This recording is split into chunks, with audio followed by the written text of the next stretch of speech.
Hello সুপ্রিয় শিক্ষার্থীরা, তোমরা সবাই কেমন আছো? আমিও ভালো আছি, আশা করি সবাই ভালো আছো।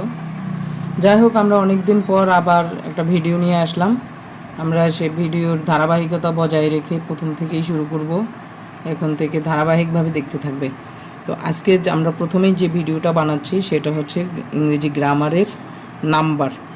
আমরা যখন গ্রামার শিখতে যাব তখন আমাদের বেসিক থেকে জানা দরকার। বেসিক বলতে এই নাম্বার থেকে আমাদের সব কিছু শিখতে হবে। সব কিছুর সাথে নাম্বার, পার্সন, টেন্স সব কিছু জড়িত। মনে রাখবে, নাম্বার, পার্সন, টেন্স যদি না পারো তাহলে কোনো কিছুই তুমি গ্রামারের কমপ্লিটলি শিখতে পারবে না। কমপ্লিটভাবে কোনো কিছুই শিখতে পারবে না। এই জন্য একদম গ্রামার শিখতে গেলে প্রথমেই নাম্বার থেকে শুরু হয়। আগে তো আমরা যখন পড়াশোনা করেছি তখন গ্রামার পেয়েছি আমরা ক্লাস 6 থেকে, আর এখন হচ্ছে ক্লাস 3-র পোলাপানেও এই গ্রামার সম্পর্কে জানে, অর্থাৎ ক্লাস 3 থেকেই এই তোমাদের গ্রামার শুরু হয়েছে। তো আমরা প্রথমে যেটা আলোচনা করব সেটা হচ্ছে নাম্বার, বাংলায় যাকে বলে বচন। আমরা ইংরেজিটা জানার পাশাপাশি বাংলাটাও জানার চেষ্টা করব। তাহলে কি হবে জানো? তাহলে হবে আমাদের বাংলা গ্রামার যেমন ইংরেজি গ্রামারটা যেমন হয়ে যাবে, তেমনি পাশাপাশি বাংলা গ্রামারটাও হয়ে যাবে, অনেকটাই হয়ে যাবে। তো প্রথমে আমরা আসি নাম্বার। তো নাম্বার যদি জানতে হয় প্রথমে আমাদের শিখতে হবে নাম্বার কি। নাম্বার কি? নাম্বারের বাংলা হচ্ছে বচন। এই নাম্বার বা বচন কি বা কাকে বলে? নাম্বার মানে কি? নাম্বার মানে হচ্ছে সংখ্যা। নাম্বার মানে হচ্ছে সংখ্যা। এই সংখ্যা সম্পর্কে আমরা জানবো। এখন বলতে পারো যে ম্যাম সংখ্যা আবার কি? সংখ্যা তো 1 2 3। হ্যাঁ, সংখ্যা 1 2 3 এভাবে 100, 1000, মিলিয়ন, বিলিয়ন এরকম বহু সংখ্যা আছে। তো এই সংখ্যাগুলোকেই আবার ভাগ করা হয়েছে, এই জন্যই আমাদের এই নাম্বার সম্পর্কে জানতে হবে। এই নাম্বার বা সংখ্যা, নাম্বার বা বচন, এই বচনটা কি? তো আমরা সংক্ষেপে যেটা বলি সংখ্যাবাচক। সংখ্যাবাচক শব্দটাই হচ্ছে নাম্বার। সংখ্যাবাচক শব্দটাই হচ্ছে নাম্বার বা বচন। নাম্বার বা বচন, নাম্বার বা বচন, যেটাকে আমরা সংখ্যাও বলি। যেমন আমরা এখানে যদি একটা উদাহরণ দেই, একটা বা কয়েকটা, যেমন মনে করো কাউ। কাউ শব্দের অর্থ কি? কাউ শব্দের অর্থ হচ্ছে গরু। এখন যদি প্রশ্ন করা হয় এখানে কয়টা গরু, এখানে কয়টা গরু, এই যে কয়টা, কয়টা, এই কয়টা বলতেই কিন্তু সংখ্যা। কয়টা বলতেই সংখ্যা।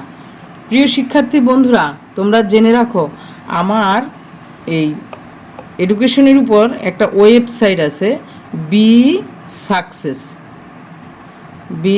সাকসেস।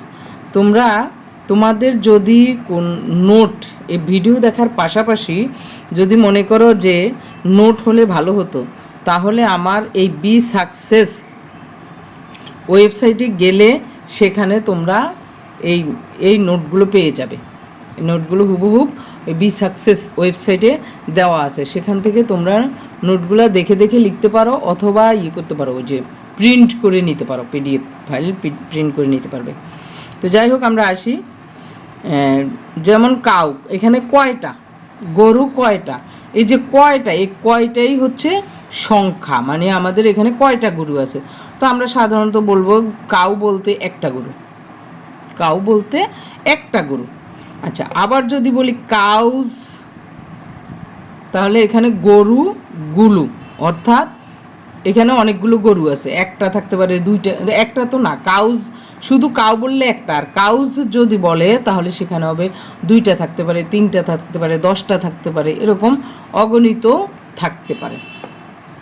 তো আসো, যেহেতু এখানে দুইটা আমরা পেলাম, একটা হচ্ছে কাউ আর একটা হচ্ছে কাউজ, তো এখান থেকে আমরা বলতে পারি এই নাম্বারের একটা প্রকারভেদ আছে, নাম্বারের একটা প্রকারভেদ আছে। তাহলে আসো, নাম্বার কত প্রকার? তো নাম্বার যারা জানো না তারা একটু ভালোভাবে দেখো। নাম্বার বা বচন আশা করি সবাই জানো। তারপরও এই এখন পড়া হচ্ছে একটু রিভাইজ দেওয়া। নাম্বার বা বচন হচ্ছে দুই প্রকার। নাম্বার বা বচন দুই প্রকার। কি কি? নাম্বার ওয়ান, নাম singular singular number. Singular number, তো সিঙ্গুলার অর্থ কি? সিঙ্গেল থেকে সিঙ্গুলার, তাহলে সিঙ্গেল মানে এক, আর সিঙ্গুলার মানেও এক, তার মানে এক বচন। সিঙ্গুলার কথার অর্থ এক বচন। আর একটা হচ্ছে প্লুরাল। প্লুরাল কথার অর্থ কি? প্লুরাল অর্থ হচ্ছে বহু বচন, এক বচন বহু বচন। তাহলে আমরা দুইটা নাম্বার জানলাম। নাম্বার কত প্রকার? দুই প্রকার। প্রথমে আসলাম কি আমরা নাম্বারটা কি, বচনটা কি। এই নাম্বার বা বচন হচ্ছে সংখ্যাবাচক শব্দ, অর্থাৎ সংখ্যা থাকবে। আমরা যে জিনিসটা নেব ওই জিনিসটা দ্বারা সংখ্যা বোঝাতে হবে। যেমন কাউ, কয়টা গরু, কাউজ, কয়টা গরু। ঠিক আছে, এখানে দুইটার মধ্যেই কিন্তু সংখ্যা বোঝায়। তো এখানে যেহেতু দুইটা, তাহলে নাম্বার কত প্রকার? দুই প্রকার। একটা হচ্ছে সিঙ্গুলার নাম্বার আর একটা হচ্ছে প্লুরাল নাম্বার। এবার আসো সিঙ্গুলার নাম্বার কি। সিঙ্গুলার নাম্বার, সিঙ্গুলার নাম্বার, আমি এই নোটগুলো বি সাকসেস ওয়েবসাইটে দিয়ে রাখছি, সেখান থেকে তোমরা দেখে নেবে বা প্রিন্ট করেও নিতে পারো, অথবা দেখে দেখে তোমাদের নোট খাতায় তুলে নিতে পারবে। সিঙ্গুলার নাম্বার বা এক বচন। এক বচন, এই সিঙ্গুলার নাম্বার বা এক বচন কাকে বলে? সিঙ্গেল থেকে, আমি আগেই বলেছি, সিঙ্গেল থেকে কিন্তু সিঙ্গুলার, সিঙ্গেল থেকে সিঙ্গুলার, অর্থাৎ যে সংখ্যা বা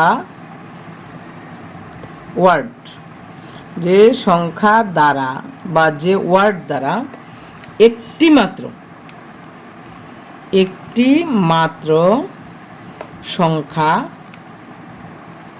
বুঝায়, একটা বুঝাবে, একটা, শুধুমাত্র একটা বুঝায় বা প্রকাশ করে, বুঝায় বা প্রকাশ করে, তাকে সিঙ্গুলার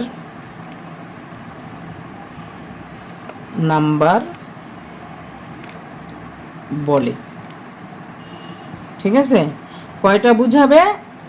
একটা, একটা মাত্র, একের বেশি কিন্তু বুঝাবে না, শুধু একটা। যেমন আমার হাতে কয়টা কলম? একটা কলম। আমি এ পেনও লিখতে পারি অথবা শুধু পেনও লিখতে পারি। এ আমি না লিখলেও হবে, আবার লিখলেও হবে। পেন বলতে শুধু কলম বুঝাবে, পেন একটাই কলম বুঝাবে। আমি যদি এ পেন লিখি তাও একটা কলম বুঝাবে। যেমন ডগ, ডগ বলতে একটা কুকুর বুঝাবে।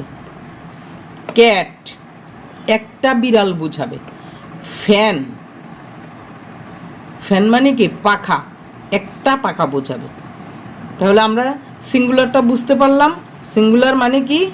একটা সংখ্যা বোঝাবে, একটা। এখানে আমি কয়টা খাতায় লিখছি? একটা খাতায় লিখছি। এই যে একটা খাতায় লিখছি, এই একটাই হচ্ছে সিঙ্গুলার। এরপরে আসো প্লুরাল। Plural number. তো প্লুরাল নাম্বারটা কি? প্লুরাল নাম্বার হচ্ছে বহু বচন। এইটা হচ্ছে, এই যে আমরা যে সিঙ্গুলার করলাম না, একটি মাত্র সংখ্যা, এইটার বিপরীত হচ্ছে প্লুরাল। অর্থাৎ এখানে একটা বুঝাচ্ছে আর এখানে হবে একের অধিক বুঝাবে। প্লুরালে একের অধিক মানে একের বেশি, দুইটা হতে পারে, তিনটা হতে পারে, পাঁচটা হতে পারে, 10টা হতে পারে, এইভাবে অগণিত হতে পারে। যতই হোক, যখনই একের বেশি বুঝাবে তখনই সে প্লুরাল হয়ে যাবে। তাহলে আমরা কি লিখতে পারি? যে সংখ্যা দ্বারা একের অধিক সংখ্যা বুঝায়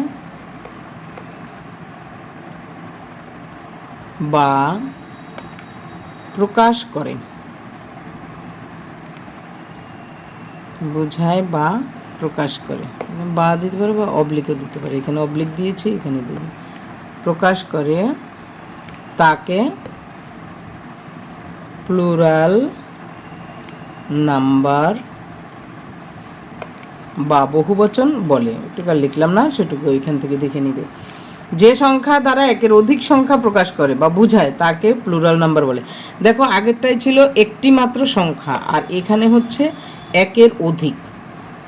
এই যে কোট করে দিলাম, এখানে একটি মাত্র সংখ্যা আর এখানে হচ্ছে একের অধিক, অর্থাৎ এখানে শুধুমাত্র একটা বুঝাবে, একের বেশি কিন্তু বুঝাবে না।